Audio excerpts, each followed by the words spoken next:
ദൈവനാമത്തിന് മഹത്വം ഉണ്ടാകട്ടെ. ഈ നേതൃത്വത്തിലേക്ക് ഇവരെയും സ്വാഗതം ചെയ്യുന്നു. വീണ്ടും ഒരു പ്രാവശ്യം കൂടെ ദൈവവചനവുമായി നിൽക്കുവാൻ കർത്താവ് സഹായിച്ചതിനായി തിരുനാമത്തെ നന്ദിയോടെ സ്തുതിക്കുന്നു. നമ്മുടെ അല്പസമയത്തെ ചിന്തയ്ക്കായിട്ട് ഒരു വേദഭാഗം വായിക്കാം. മത്തായിയുടെ സുവിശേഷം 6-ാം അധ്യായം 16 മുതൽ 18 വരെയുള്ള വാക്യങ്ങൾ. ഉപവസിക്കുമ്പോൾ നിങ്ങൾ ഭക്തിക്കാരെ പോലെ വാടിയ മുഖം കാണിക്കരുത്. അവർ ഉപവസിക്കുമ്പോൾ മനുഷ്യരെ കാണിക്കുന്നത് മുഖം വിരൂപമാക്കുന്നു. അവർക്ക് പ്രതിഫലം കിട്ടിപ്പോയി എന്ന് ഞാൻ സത്യമായി നിങ്ങളോട് പറയുന്നു. നീയോ ഉപവസിക്കുമ്പോൾ നിന്റെ ഉപവാസം മനുഷ്യരല്ല, രഹസ്യത്തിലുള്ള നിന്റെ പിതാവ് കാണേണ്ടതിന് തലയിൽ എണ്ണ തേച്ച് മുഖം കഴുകുക. രഹസ്യത്തിൽ കാണുന്ന നിന്റെ പിതാവ് നിനക്ക് പ്രതിഫലം നൽകും. കർത്താവ് യേശു ഉപവാസത്തെക്കുറിച്ച് പറഞ്ഞ ഒരു ഭാഗമാണ് നാം വായിച്ചത്. ഗിരിപ്രഭാഷണ മധ്യയാണ് ഇത് സംസാരിക്കുന്നത്. ഇപ്രാവശ്യം നമ്മുടെ വീഡിയോയിൽ ഉപവാസം എന്ന വിഷയത്തെക്കുറിച്ച് ചില കാര്യങ്ങൾ പങ്കുവെക്കുവാൻ ഞാൻ ആഗ്രഹിക്കുന്നു. ഇന്ന് പെന്തിക്കോസ്ത് മണ്ഡലത്തിൽ ഒരു ആഘോഷമായി കൊണ്ടു നടക്കുന്ന ഒരു കലാപരിപാടിയാണ് ആ ഉപവാസം. അതിൻ്റെ ആശയവും അർത്ഥവും ഉദ്ദേശവും മനസ്സിലാക്കിയിട്ടാണോ ഇങ്ങനെ കാണിക്കുന്നതെന്ന് പലപ്പോഴും ചിന്തിച്ചു പോകും. ഉപവാസം എന്നുള്ളത് പ്രധാന എല്ലാ മതങ്ങളും നിർബന്ധമായി പഠിപ്പിക്കുന്ന കാര്യമാണ്. ബൈബിളിലും പുറപ്പാട് പുസ്തകം മുതൽ നമുക്കത് കാണാം. നാമധേയ സഭകളിൽ വിവിധ നോമ്പുകളുണ്ടല്ലോ. ഞാനത് പറയാതെ പ്രിയപ്പെട്ടവർക്കറിയാം. 50 നോയമ്പ്, 3 നോയമ്പ്, ഇങ്ങനെ പല നോമ്പുകൾ ഇങ്ങോട്ട് കിടക്കുന്നില്ല. ചില ഭക്ഷണപദാർത്ഥങ്ങൾ മാത്രം വർജിച്ച്, മാംസാഹാരം വർജിച്ച് അത് ഇങ്ങനെ അനുഷ്ഠിക്കുന്ന ചിലരുണ്ട്. മറ്റ് ചില മതങ്ങളിൽ മുസ്ലിങ്ങൾ ഒരു മാസം അതിനായി മാറ്റിവെക്കുന്നു. ഹിന്ദുക്കൾ സന്യാസിമാർ തപസ് അനുഷ്ഠിക്കുന്ന കാര്യങ്ങൾ പറയുന്നു. അല്ലെങ്കിൽ ഹിമാലയത്തിലും മറ്റും പോയി തപസ് അന്വേഷിക്കുന്നത് നമുക്ക് കാണാം. വേദപുസ്തകത്തിലും ഇസ്രായേൽ ജനതയുടെ മധ്യത്തിൽ പഴയ നിയമത്തിലും പുതിയ നിയമത്തിലും നാം വ്യാപകമായി കാണുന്ന ഒന്നാണ് ഉപവാസം. എന്താണ് ഉപവാസം? ആരാണ് ഉപവസിക്കേണ്ടത്? ഉപവസിക്കുമ്പോൾ എന്ത് ചെയ്യണം? അതിൻ്റെ ഫലമെന്ത് എന്നൊക്കെ ചുരുക്കമായി ചിന്തിപ്പാൻ കർത്താവിൽ ശരണപ്പെടുന്നു.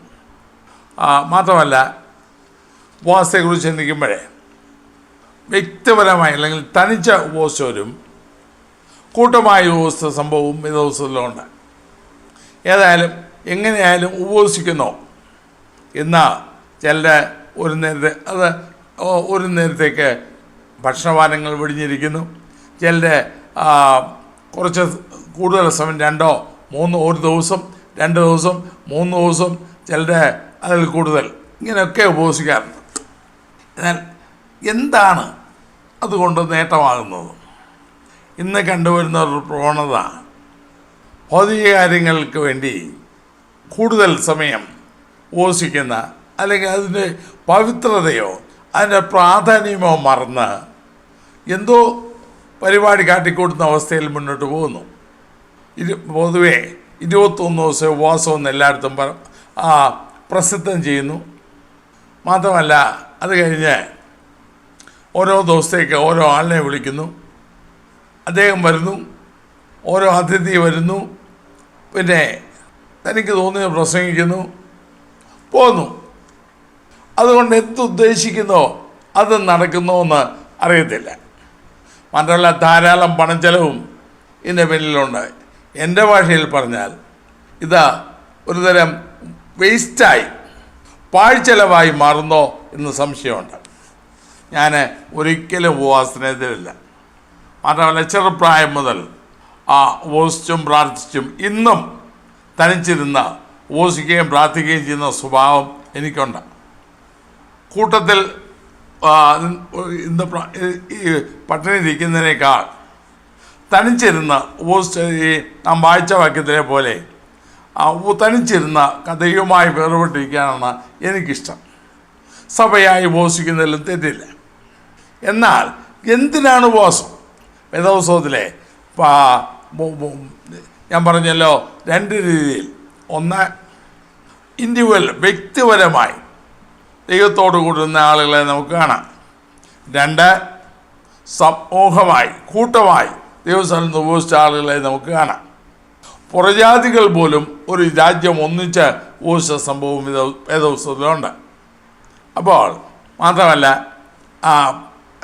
പഴയ നിയമകാലത്ത് ഉപസിക്കുന്നതിന് പ്രത്യേക ചട്ടവട്ടങ്ങൾ ഇല്ലെങ്കിലും ആ സമയത്ത് നെട്ടുശീല കൊടുത്ത് അല്ലെങ്കിൽ ചാക്കിശീല കൊടുത്ത് തലയിൽ പൂഴി വാരിയിട്ട് ദേശം വിലാപത്തോടും യാചനകളോടും ഏറ്റുപറച്ചിലോടും കൂടെ ഉപസിച്ചത് വേദപുസ്തകത്തിൽ നമുക്ക് കാണാം. പഴയ നിയമത്തിലെ ചില പ്രധാന ഉപവാസങ്ങൾ നമുക്ക് നോക്കുമ്പോൾ നമുക്കത് മനസ്സിലാകും.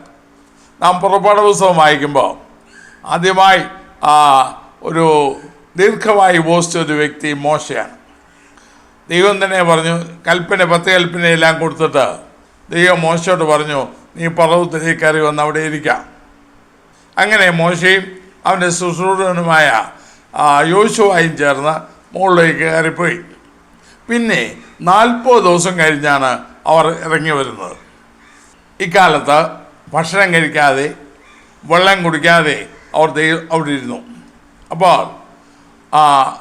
40 ദിവസം ഉപവസിച്ചവരുടെ കൂട്ടത്തിൽ യോശുവയുടെ പ്രത്യേകിച്ച് ആഹാരം ഉണ്ടാക്കിയിട്ടൊന്നും പുസ്തകത്തിൽ കാണുന്നില്ല. ഏതായാലും മോശയുടെ ശുശ്രൂഷകനായിരുന്ന യോശുവയും അന്ന് മോശയുടെ കൂടെ ഉണ്ടായിരുന്നു. അത് നോക്കുകയാണെങ്കിൽ അവർ 2 പേരും ഓടിരുന്നു എന്ന് കാണാം. മോശ 2 പ്രാവശ്യം ഇസ്രായേൽ മക്കൾ കാളക്കുട്ടിയെ ഉണ്ടാക്കുന്നതിന് മുൻപും അതിന് ശേഷവുമായിട്ട് 2 പ്രാവശ്യം 40 ദിവസം വീതം ദൈവസ്ഥലിരുന്നു. ആ സമയത്തിനിടയ്ക്ക് അവൻ ആഹാരം കഴിക്കുകയോ വെള്ളം കുടിക്കുകയോ ചെയ്തില്ല. മാത്രമല്ല 2-ാം പ്രാവശ്യം മോശ പർവ്വതത്തിൽ നിന്ന് ഇറങ്ങി വരുമ്പോൾ അവൻ്റെ മുഖം പ്രകാശിച്ചു എന്ന് പുസ്തകത്തിൽ കാണാം. പുറപ്പാട് പുസ്തകത്തിൽ തന്നെയുണ്ട്. അപ്പോൾ ആ നിലയ്ക്ക് ദൈവസാന്നിധ്യം അനുഭവിച്ച അനുഭവം മോശിക്കുണ്ട്. മാത്രമല്ല നമ്മുടെ കർത്താവിനെയാണ്. യോഹന്നാന്റെ സ്ഥാനം കഴിഞ്ഞ് ദൈവത്തിൻ്റെ ആത്മാവ് മരുഭൂമിയിലേക്ക് നടത്തി. മത്തായി 4-ാം അധ്യായത്തിലും ലൂക്കോസ് സുവിശേഷത്തിലും അത് കാണാം. പിന്നെ ഇതിനിടയ്ക്ക് ഒരാൾ 40 ദിവസം ആഹാരം കഴിക്കാതിരുന്നു. പക്ഷേ യാത്രയായിരുന്നു. അത് എലിയാവാണ്. ഇസബേലിൻ്റെ ഭീഷണി കൊണ്ട് ഭയപ്പെട്ടോടി ബേർശേബ മരുഭൂമിയിൽ ചെന്ന് കിടന്നു. അവിടെ ചൂടിച്ചിട്ട് തണൽ കിടക്കുമ്പോൾ ദൈവത്തിൻ്റെ ദൂതൻ 2 പ്രാവശ്യം കനലിന്മേൽ ചുട്ടാടയും തൂത്തിയിലെ വെള്ളവും കൊണ്ടുവന്ന് 2 പ്രാവശ്യം അവന് കൊടുത്തു. തിന്നിട്ട് അടുത്ത് എഴുതിയിരിക്കുന്നത് ആ ആഹാരത്തിൻ്റെ ബലം കൊണ്ട് അവൻ 40 പകലും 40 രാവും ദൈവത്തിൻ്റെ പർവ്വതമായ ഹോരേബോളം നടന്നു. അപ്പോൾ യാത്രയാണ്. പൂർണ്ണമായിട്ട് ഉപവാസം എന്ന് പറയാൻ ഒക്കെയില്ല. എന്നാലും 40 ദിവസം ഒന്നും കഴിച്ചായിട്ട് കാണുന്നില്ല. ഇങ്ങനെ 3 അല്ലെങ്കിൽ 4 വ്യക്തികൾ വേദപുസ്തകത്തിൽ 40 ദിവസം ഉപവസിച്ചായി കാണാം. ഇന്ന് 40 ദിവസം ഉപവസിക്കുന്നെന്നും പറഞ്ഞ് അതൊരു ഫാഷനാക്കുന്ന അല്ലെങ്കിൽ അതിനെ കുറിച്ച് പ്രശംസിക്കുന്ന പലരെയും നമുക്ക് കാണാമല്ലോ. എന്നാൽ ശ്രദ്ധിക്കേണ്ട വസ്തുത, ഈ നമ്മളീ ചിന്തിച്ച വ്യക്തികൾ 40 ദിവസവും അവരാഹാരം കഴിച്ചില്ല, വെള്ളം കുടിച്ചുമില്ല. ഇനി ദാനിയേൽ കാണുന്നത്, ദാനിയേൽ 3 ആഴ്ച ഭക്ഷണം പൂർണ്ണമായി പറിച്ചു വെച്ചു എന്ന് കാണുന്നില്ല. സ്വാദുഭോജനം കഴിച്ചില്ല. ദാനിയേൽ പ്രവചനം 10-ാം അധ്യായത്തിൽ ഒരു വെളിപ്പാടുണ്ടായപ്പോൾ താനെ 3 ആഴ്ചയോളം മുഴുവനും കഴിയുവോളം ഞാൻ സ്വാദുഭോജനം ഭക്ഷിക്കുകയോ മാംസവും വീഞ്ഞും ആസ്വദിക്കുകയോ ചെയ്തിട്ടില്ല, എണ്ണ തേച്ചിട്ടുമില്ല. ചുരുക്കി പറഞ്ഞാൽ ഏകദേശം നമുക്ക് ചിന്തിക്കാവുന്നത് ദാനിയേലും ദൈവസ്ഥല ഉപവസിച്ചത്. എന്നാൽ അതിൻ്റെ മുൻപ് ഭാഗത്ത് 9-ാം അധ്യായത്തിൽ ദാനിയേൽ ഉപവസിച്ചത് കാണാം. പിന്നാലെ ചിന്തിക്കാം. അപ്പോൾ ഇത്രയും വ്യക്തികൾ നീണ്ട ഉപവാസം നടത്തിയതായി പുസ്തകത്തിലുണ്ട്. എന്നാൽ പിന്നീട് ചുരുങ്ങിയ നാളുകൾ ദാവീദ് 3 പ്രാവശ്യം ദാവീദിൻ്റെ ഉപവാസത്തെക്കുറിച്ച് കാണാം. ഒന്ന് അവനെ ബെശേബയിൽ ജനിച്ച മകൻ രോഗം ബാധിച്ചപ്പോൾ അവന് വേണ്ടി ദൈവസ്ഥലിൽ ഉപസിച്ചു പ്രാർത്ഥിച്ചു. പക്ഷേ ആ പ്രാർത്ഥനയ്ക്ക് മറുപടി കിട്ടിയില്ല. രണ്ടാമത്തേത് 35-ാം സങ്കീർത്തനത്തിലും പിന്നെ 109-ാം സങ്കീർത്തനത്തിലും അവൻ നമുക്ക് കാണാം, ഉപവാസം കൊണ്ട് എൻ്റെ കാലുകൾ പുറയ്ക്കുന്നു എന്ന് വരെ അവൻ പറഞ്ഞു. മാത്രമല്ല അത് 35-ാം സങ്കീർത്തനത്തിൽ മറ്റൊരാൾക്ക് വേണ്ടിയാണ് എന്ന് നമുക്ക് കാണാം. അതാരാ നമുക്കറിയില്ല. ചുരുക്കി പറഞ്ഞാൽ ദാവീദും ഉപവസിക്കുമായിരുന്നു. പിന്നെ ആഹാബ് രാജാവ് ബാലിനെ സേവിക്കുന്നതാണെങ്കിലും നാബോത്തിനെ കൊന്ന് അവൻ്റെ സ്ഥലം കൈക്കലാക്കിയപ്പോൾ അവനെതിരെ ഒരു എഴുത്ത് കൊടുത്തയച്ചു. അത് വായിച്ചിട്ട് ആഹാബ് താഴ്മയോ ഉപവസിച്ചു. അവിടെ എഴുതിയിരിക്കുന്നത് രാജാക്കന്മാരുടെ 1-ാം പുസ്തകം 1 രാജാക്കന്മാർ 21-ാം അധ്യായം 27-ാം വാക്യത്തിൽ എഴുതിയിട്ടുണ്ട്. ആഹാബ് ആ വാക്ക് കേട്ടപ്പോൾ വസ്ത്രം കീറി തൻ്റെ ദേഹം പറ്റി ചക്കിശീല കൊടുത്തുകൊണ്ട് ഉപവസിച്ചു. രട്ടിൽ തന്നെ കിടക്കുകയും സാവധാനമായി നടക്കുകയും ചെയ്തു. അപ്പോൾ തന്നെത്താൻ താഴ്ത്തി തൻ്റെ ദുഷ്ചേതികൾ ദൈവത്തോട് ഏറ്റുപറഞ്ഞ എലിയാവിനെ നമുക്ക് കാണാം. മാത്രമല്ല അവൻ്റെ പ്രാർത്ഥന കൊണ്ട് തന്നെത്താൻ താഴ്ത്തിയതുകൊണ്ട് ഫലവും ഉണ്ടായതായിട്ട് അതിൻ്റെ 29-ാം വാക്യത്തിലുണ്ട്. ആബ് എൻ്റെ മുൻപാകെ തന്നെത്താൻ താഴ്ത്തിയത് കണ്ടുവോ? അവൻ എൻ്റെ മുൻപാകെ തന്നെത്താൻ താഴ്ത്തിയത് കൊണ്ട് ഞാൻ അവൻ്റെ ജീവകാലത്ത് അനർത്ഥം വരുത്താതെ അവൻ്റെ മകൻ്റെ കാലത്ത് അവൻ്റെ ഗ്രഹത്തിന് അനർത്ഥം വരുത്തും എന്ന് കൽപ്പിച്ചു. അപ്പോൾ ആബ് കർശന ശാസനയുള്ള ദൈവത്തിൻ്റെ വാക്ക് കേട്ടപ്പോൾ തന്നെത്താൻ താഴ്ത്തി ചാക്കിശീല കൊടുത്തു, അതിൽ തന്നെ കിടന്നു, രാജകീയ വസ്ത്രം മാറ്റി തന്നെത്താൻ താഴ്ത്തി. അതുമാത്രമല്ല നെഹമ്യാന്റെ പുസ്തകത്തിൽ 1-ാം അധ്യായത്തിൽ രാജാവിൻ്റെ പാനപാത്രന വാഹകനായിരുന്ന നെഹമ്യാവ് യെരൂശലേമിനെ കുറിച്ച് അറിഞ്ഞപ്പോൾ ആ പട്ടണത്തിൻ്റെ സ്ഥിതി ഓർത്ത് കരയുകയും ഉപവസിക്കുകയും ചെയ്തെന്ന് എഴുതിയിട്ടുണ്ട്. ഞാൻ നേരത്തെ പറഞ്ഞ പോലെ ദാനിയേൽ 9-ാം അധ്യായത്തിൽ യിരെമ്യാ പ്രവാചകന്റെ പുസ്തകം വായിച്ചിട്ട് യെരൂശലേമിൻ്റെ ശൂന്യാവസ്ഥ 70 വർഷം കൊണ്ട് തീരും എന്നറിഞ്ഞപ്പോൾ ഏതാണ്ട് ആ സമയമായല്ലോ എന്നറിഞ്ഞ് ദാനിയേൽ ഉപവസിക്കുകയും പ്രാർത്ഥിക്കുകയും ചെയ്തു. അവിടെ എഴുതിയിരിക്കുന്ന അവൻ ഏറ്റുപറഞ്ഞു, രട്ടിശീല കൊടുത്തു, വളരെ താഴ്ത്തി എന്ന് നമുക്കവിടെ കാണാം. മാത്രമല്ല അപ്പോസ്തലരുടെ പ്രവൃത്തി 9-ാം അധ്യായത്തിൽ പൗലോസിൻ്റെ മാനസാന്തരത്തോടുള്ള ബന്ധത്തിൽ അവനെക്കുറിച്ച് എഴുതിയിരിക്കുന്ന 3 ദിവസം കണ്ണ് കാണാതെ ആഹാരം കഴിക്കാതെ ഇരുന്നല്ലോ. അപ്പോൾ അവനെക്കുറിച്ച് അവിടെ തന്നെയുള്ള ആ ദേശത്ത് തന്നെയുള്ള അനന്യാസിനോട് ദൈവം പറഞ്ഞത് അവൻ പ്രാർത്ഥിക്കുന്നു എന്നാണ്. ചുരുക്കി പറഞ്ഞാൽ ഇങ്ങനെ വ്യക്തിപരമായുള്ള നിരവധി സംഭവങ്ങൾ ഞാൻ ഉദ്ധരിച്ചുള്ള അല്ലാതെ മറ്റു അനേകം കാണാം. ഇങ്ങനെയുള്ള നിരവധി സംഭവങ്ങൾ ദൈവത്തിൽ കാണാം. ഇനി കൂട്ടമായി അല്ലെങ്കിൽ അവർ സമൂഹമായി ഉപയോഗിച്ച സംഭവങ്ങളും കാണാം. ന്യായന്മാരുടെ പുസ്തകം അവസാന ഭാഗത്ത് വരുമ്പോൾ ബെന്യാമിനെതിരെ യുദ്ധം ചെയ്ത ഇസ്രായേലിയർ അവരെ ജയിക്കാതെ വന്നപ്പോൾ വലിയ സംഹാരം അവരിലേക്കുണ്ടായപ്പോൾ 2 ദിവസവും തോറ്റു.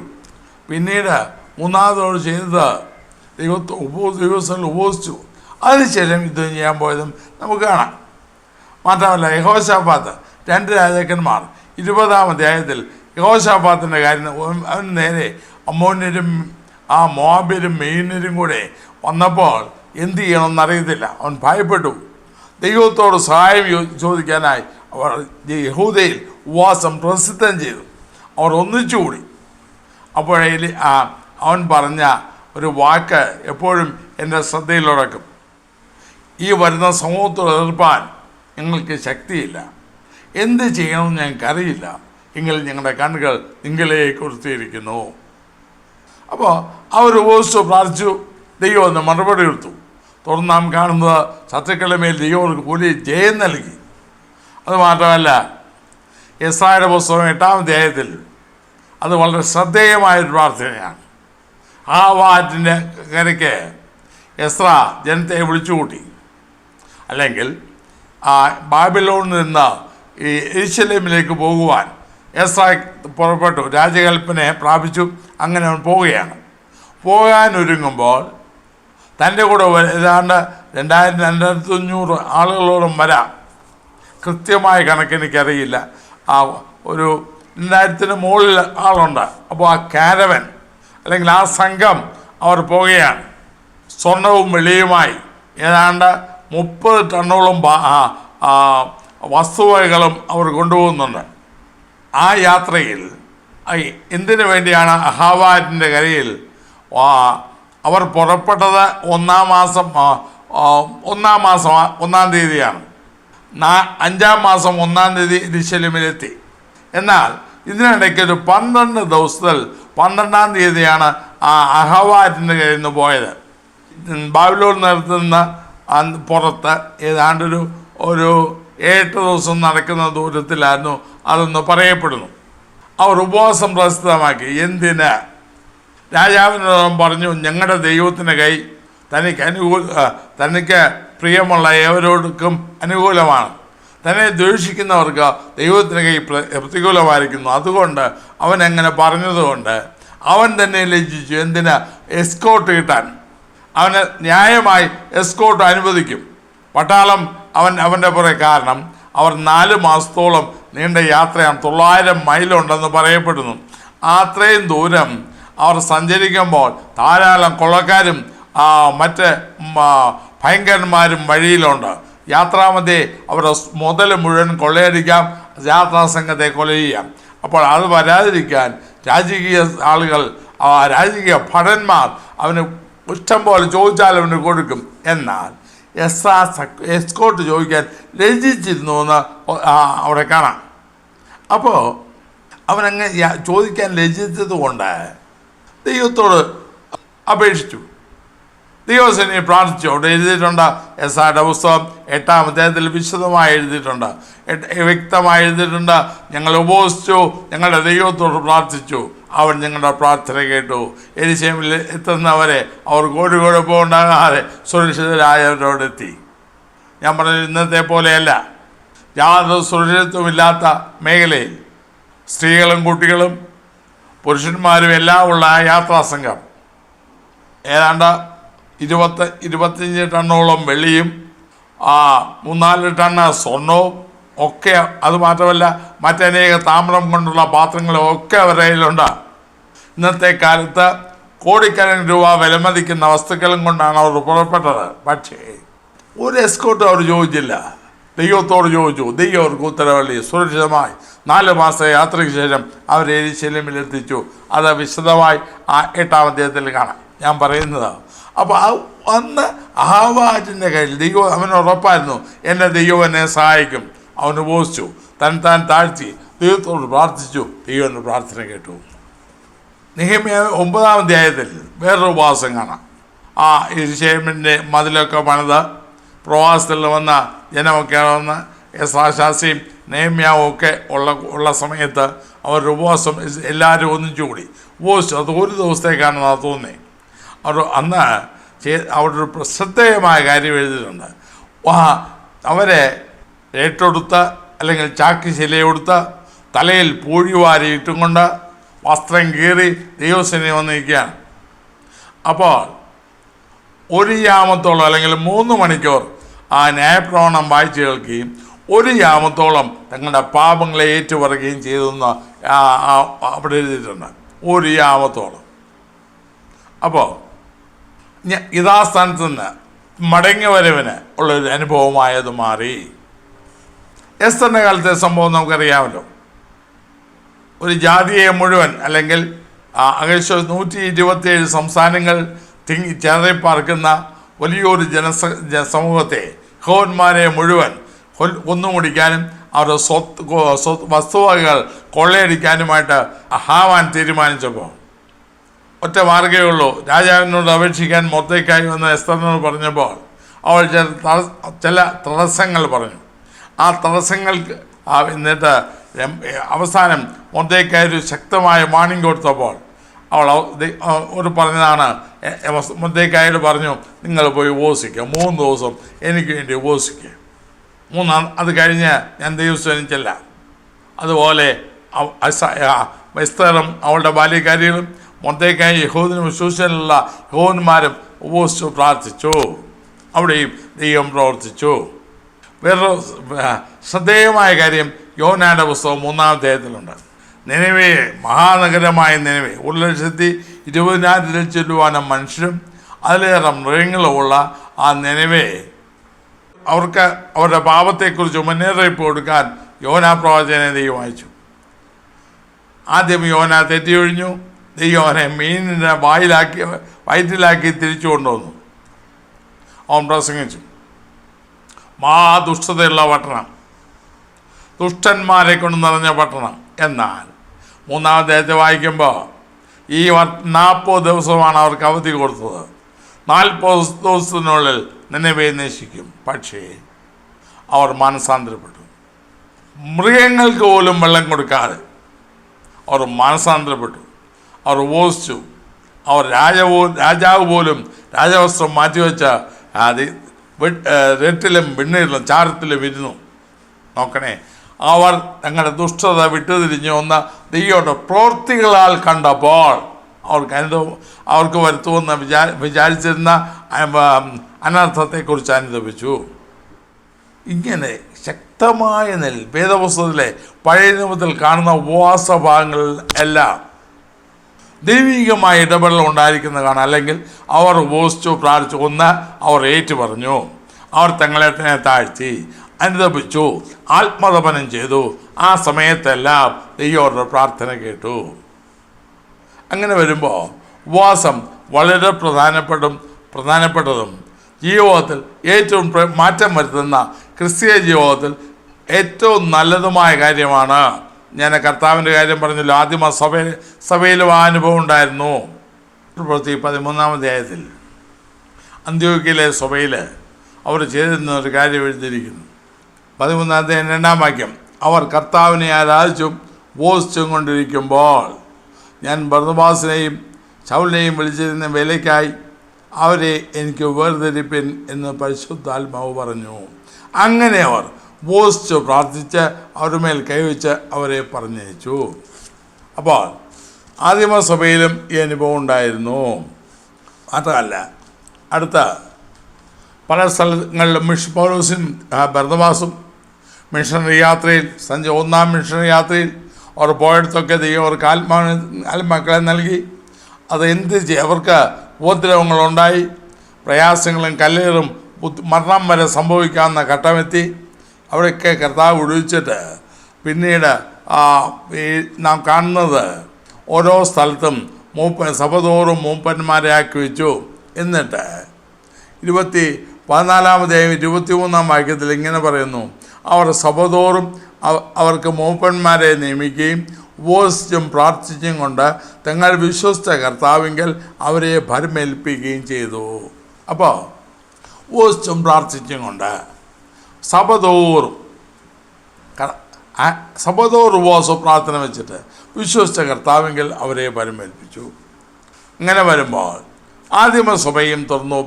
പിന്നെ തുടർന്ന് ദൈവജനത്തിൻ്റെ മധ്യേ ഉണ്ടായിരുന്ന പ്രഗത്ഭന്മാരായ ദിവസം കഴിഞ്ഞ നൂറ്റാണ്ടുകളിൽ ജീവിച്ചിരുന്ന ഭക്തന്മാരെല്ലാം ഉപവാസവും പ്രാർത്ഥനയും അവരുടെ ജീവിതത്തിൻ്റെ ഭാഗമാക്കിയവരായിരുന്നു.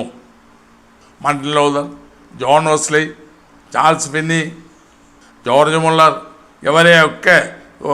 ഇവരെക്കുറിച്ചൊക്കെ ഞാൻ കേട്ടിട്ടുള്ളത് ഇവരെല്ലാം ദൈവത്തിൽ ഉപവസിക്കുകയും പ്രാർത്ഥിക്കുകയും കർത്താവിൻ്റെ പാത്രം അടയ്ക്കുകയും ചെയ്യുന്നവരായിരുന്നു. അതിൻ്റെ ഫലമായി അവരുടെ ജീവിതത്തിൽ വളരെ വളരെ ദൈവരെ പ്രയോജനപ്പെടുത്താനും അനേകരെ ആയുധങ്ങളെ കർത്താവിലേക്ക് നേടുവാനും അവർക്ക് സാധിച്ചു. അപ്പോൾ ക്രിസ്തീയ ജീവിതത്തിലെ അല്ലെങ്കിൽ ഒരു ദൈവ പൈതലിൻ്റെ ഭക്തൻ്റെ ജീവിതത്തെ ഷേപ്പ് ചെയ്യുന്ന, രൂപാന്തരപ്പെടുത്തുന്ന, ജീവിതത്തിന് അർത്ഥവും വിലയും കൊടുക്കുന്നതിൽ വളരെ പ്രധാന പങ്ക് ഉപവാസനും പ്രാർത്ഥനയ്ക്കും ഉണ്ട് എന്നതിൽ നിന്ന് തെളിയുന്നു. രേഖപ്പെടുത്താത്ത എത്രയോ സംഭവങ്ങളുണ്ട്. അപ്പോൾ ഉപവാസാലും പ്രാർത്ഥനയാലും മാത്രമല്ല, അത് പിന്നാലെ ചിന്തിക്കാം. കർത്താവ് അതിനെക്കുറിച്ച് പറഞ്ഞപ്പോൾ ഇങ്ങനെ പറഞ്ഞായിരുന്നു. ആ ചന്ദ്രരോഗിയെ സൗഖ്യമാക്കിയ സമയത്ത് ശിഷ്യന്മാർക്ക് അതിന് കഴിയാഞ്ഞത് എന്താണെന്ന് ചോദിച്ചപ്പോൾ ഉടനെ കർത്താവ് പറഞ്ഞത്, ഉപവാസസ്ഥലം പ്രാർത്ഥിയായാലും അല്ലാതെ ഈ ജാതി നീങ്ങിപ്പോകുകയില്ല. അപ്പോൾ ക്രിസ്തീയ ജീവിതത്തിന് കർത്താവ് മാതൃക കാണിച്ച ക്രിസ്തീയ ജീവിതത്തിന് ഏറ്റവും ആവശ്യമായ ഒരു പ്രധാന ഘടകമാണ് ഉപവാസ പ്രാർത്ഥന അല്ലെങ്കിൽ ഉപവാസം. അതിൻ്റെ അർത്ഥം തന്നെ, ഉപവാസം എന്ന വാക്കിൻ്റെ അർത്ഥം തന്നെ കൂടെ വസിക്കുക എന്നാണല്ലോ.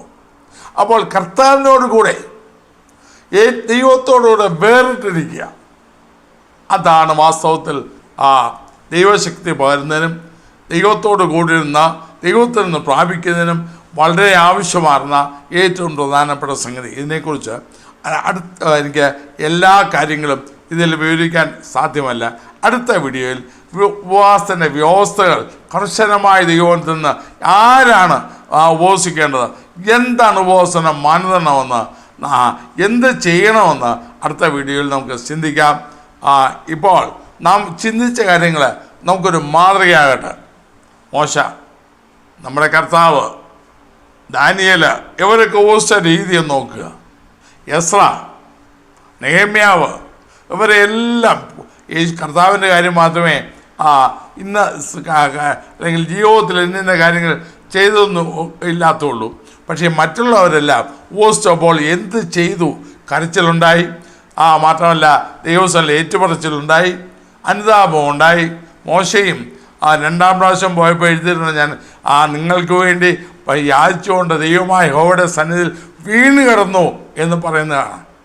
അപ്പോൾ ദൈവത്തോട് ദൈവസ്ഥലിൽ ആത്മതപനം ചെയ്യുന്ന, അനുതപിക്കുന്ന, പാപബോധം ഉണ്ടാകുന്ന, അവയെ ഏറ്റുപറയുന്ന, യഥാസ്ഥാനപ്പെടുന്ന അവസ്ഥയാണ് യഥാർത്ഥ ഉപവാസനും പ്രാർത്ഥനയ്ക്കുമുള്ളത്.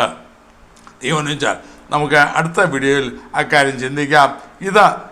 ഇതിനെക്കുറിച്ച് ഈ കഴിഞ്ഞ കാലങ്ങളിൽ ഭക്തന്മാർ ചെയ്ത അനുഭവങ്ങൾ, വഴിഞ്ഞ വിശുദ്ധന്മാരും ചെയ്ത കാര്യങ്ങൾ ചിന്തിച്ച് ഒരു നമ്മുടെ ജീവിതത്തെ നാം ആ പാതയിലാണോ അല്ലെങ്കിൽ ആ വ്യവസ്ഥയിലാണോ ആ മാതൃകയിലാണോ ദൈവത്തിൽ പ്രാർത്ഥിക്കുന്നതെന്ന് കണ്ടുപിടിക്കുവാൻ സഹായമായിട്ട് നമുക്ക് പ്രാർത്ഥിക്കാം. കർത്താവേ, സ്നേഹവനായ സ്വർഗീയപിതാവേ, ഉപവസിച്ച ഭക്തന്മാരെക്കുറിച്ച്, സമൂഹത്തെക്കുറിച്ച് ഞങ്ങൾ വിശദമായി ചിന്തിച്ചല്ലോ. അനേക ഉദാഹരണങ്ങൾ ദൈവത്തിൽ ഞങ്ങൾ കാണുവാൻ കഴിഞ്ഞു. ഞങ്ങളുടെ ജീവിതത്തെയും അത് സ്വാധീനിക്കുവാൻ, ആ നിലയിൽ കർത്താവിനോട് അടുക്കുവാൻ, ആ മാതൃക പിൻപറ്റുവാൻ, ജീവിതത്തിൽ വലിയ ദൈവപ്രവൃത്തി കാണുവാൻ, ആത്മാർത്ഥമായി അനുഭവിപ്പാൻ, ആത്മതപനം ചെയ്യുവാൻ, കർത്താവെ പാപങ്ങളെ ഉപേക്ഷിപ്പാൻ, ദൈവസ്ഥലിൽ താഴ്ത്തുവാൻ, വിനയമുള്ളവരാകുവാൻ, ദൈവകൃപ വായിപ്പാൻ ഞങ്ങളെ സഹായിക്കണമേ. ഞങ്ങളുടെ കരങ്ങളിൽ ഏൽപ്പിക്കുന്നു, യേശുക്രിസ്തുവിന്റെ നാമത്തിൽ പിതാവേ, ആമേൻ. ഈ വീഡിയോ നിങ്ങൾക്ക് അനുഗ്രഹമായെങ്കിൽ ഇത് മറ്റുള്ളവർക്കും ഷെയർ ചെയ്ത് കൊടുക്കുക. നിങ്ങൾക്കായി പ്രാർത്ഥിക്കുക. ദൈവമായ കർത്താവ് നിങ്ങളെ അനുഗ്രഹിക്കുമാറാകട്ടെ.